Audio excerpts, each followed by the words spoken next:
Okay, now let's just show you in seconds what the attack must have looked like. Remember that no footage has so far been released by the United States explaining precisely how things actually happened. So let's play out for you in seconds, viewer, how this attack took place. Now, at the 0-second mark, the B-2 bomber releases this GBU-57 from 40,000 feet near the Qom region. T plus 10 seconds is when the bomb begins its high-speed drop with GPS and inertial guidance. T plus 25, we've moved a little forward on this, but T plus 25 seconds, supersonic velocity is actually reached, piercing atmospheric drag. T plus 40 seconds, the bomb impacts the mountain above the Fordo site. T plus 41 seconds, the penetration initiates through hundreds of feet of rock. That's how it's reached until this point. T plus 44 seconds, the warhead detonates inside Fordo's underground complex. And T plus 60 seconds, massive shock waves are then sent. This collapses the enrichment chambers. Everything that's situated here would have then either collapsed or been almost irreparably damaged, at least for the foreseeable future.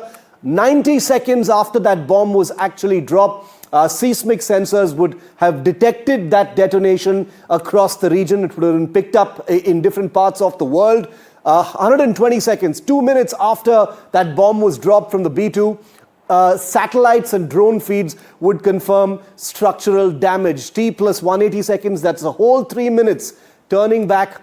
The B-2 is already turning back. They're already out of Iranian airspace beyond potential radar detection range. Now, remember that the GBU-57 bunker buster bombs that I've just described were the primary weapon that was used, but we do have a confirmation that Tomahawk subsonic cruise missiles, long-range land attack cruise missiles, were also part of the attack this morning. And therefore, we do now have a sense of how the Tomahawk cruise missiles, apparently fired from nuclear-powered attack submarines, were also in the mix. So let's tell you how that actually began. At the 0-second mark is when Tomahawk cruise missiles would have been launched from Los Angeles or Virginia-class submarines. These would have been launched from the North Arabian Sea, presumably, even though we cannot confirm that. About 5 seconds after launch, the missiles would have cleared the launch tubes and ignited their booster engines and then roared to the surface of the ocean and then started their journey. T plus 15 seconds later, the missiles would have broken the water surface and begun a low-altitude cruise towards designated targets inside Iran. A whole minute, 60 seconds after launch, the missiles would have leveled out at terrain-hugging altitude. Remember, these are cruise missiles, not ballistic missiles, so they've got a path that looks like an aircraft. It goes parallel to the ground.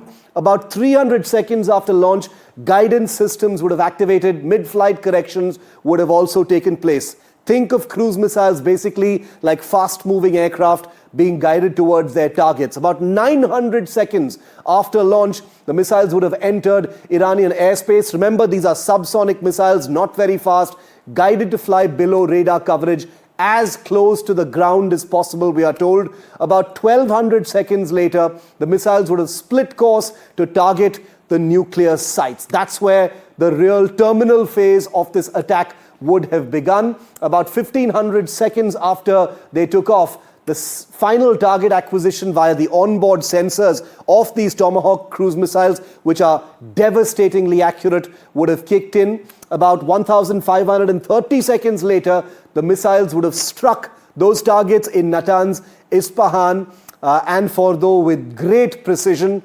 About 1,600 seconds later, secondary explosions would have been detected in the nuclear infrastructure, the surface areas. There is no reason to believe the Tomahawks have bunker-busting capabilities, but whatever was on the surface would have been hit by these missiles.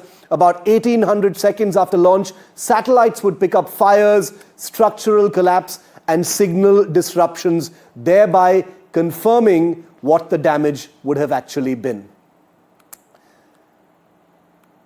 Okay, so let's tell you about which nuclear sites have actually been hit in Iran, because the three facilities that have been struck basically the creme de la creme of the nuclear program inside Iran. Natanz is the main atomic site that was hit. All of these hit by the two weapons that I've just described to you. This is the main atomic site. Let's move to the other pieces of information.